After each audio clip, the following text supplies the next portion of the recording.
Sa mga kagulay, dahil sa sobrang tagtuyo at maging yung mga kalamansi po ay natutuyuan na po ng natutuyo na po yung mga dahon nila, kailangan na po nila ng tubig. Kaya gagawin lang po natin ngayon, magpapatubig sa mga fruit bearing trees natin na hindi natin natapos pala kahapon.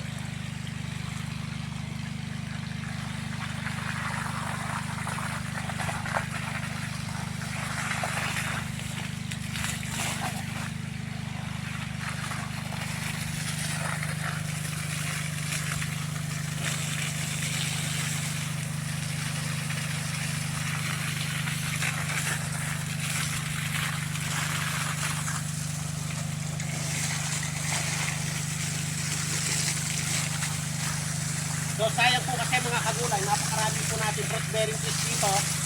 Tapos nalalanta lang, gawa po ng kulang sa tubig.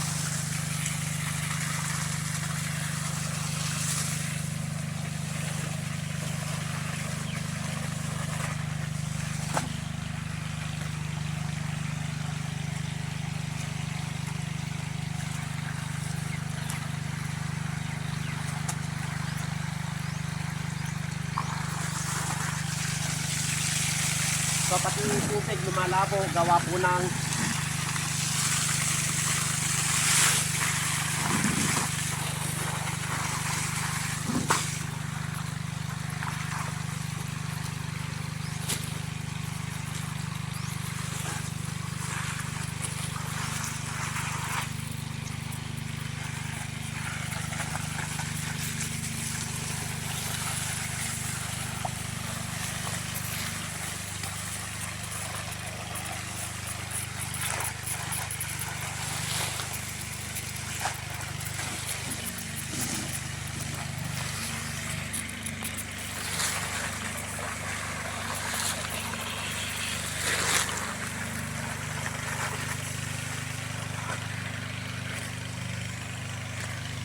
So, sakripisyo lang mga kagulay ng 2 buwan sa pagpapatubig.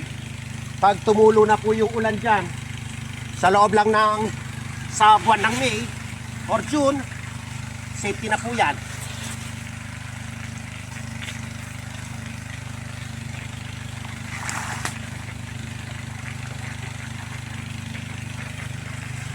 Tingnan nyo, pati tubig lumalabo po sa sabaw na sibol. Dahil sa at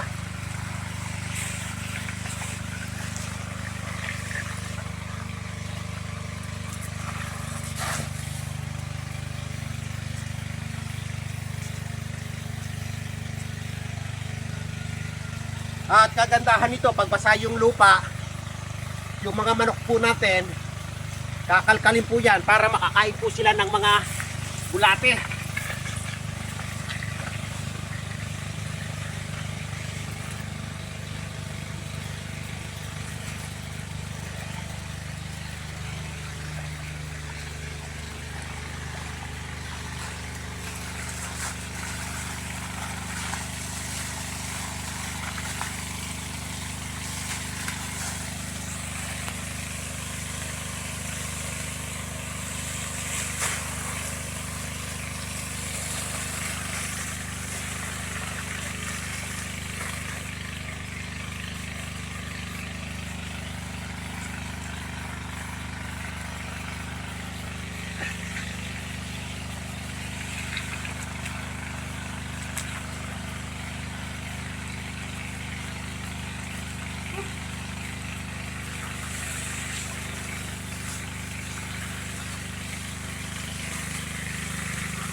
So, hahayaan na po natin ganyan mga kagulay kahit 15 minutes lang para maski pa paano makasipsip ng tubig. Kasi tuyo na nga po. Halos yung ibang mga kalamansi ron na nalalanta gaya po nito. Lanta na po, oh. Tingnan nyo po yung dahon. So after na 15 minutes dito, ililipat ko lang doon yung hose natin. Sakripisyo kasi napakaraming fruit bearing trees. Pag inayaan lang, tapos kada fruit bearing trees na grafted doon, nagkakahalaga po ng 300 pesos. Eh nasa 50 sila. Nasa 15 puno. 300 pesos times 50 na lang. Malaking halaga. Pero pag nakasurvive sila sa panahon ng tagtuyo, pag tumulo na yung ulan sa buwan ng June, safety na po yan. At ang kagandahan yan, yung ating mga alaga, kakain po sila ng mga iba't ibang uri ng uod yan na nasa ano lang. So ililipat lang po natin.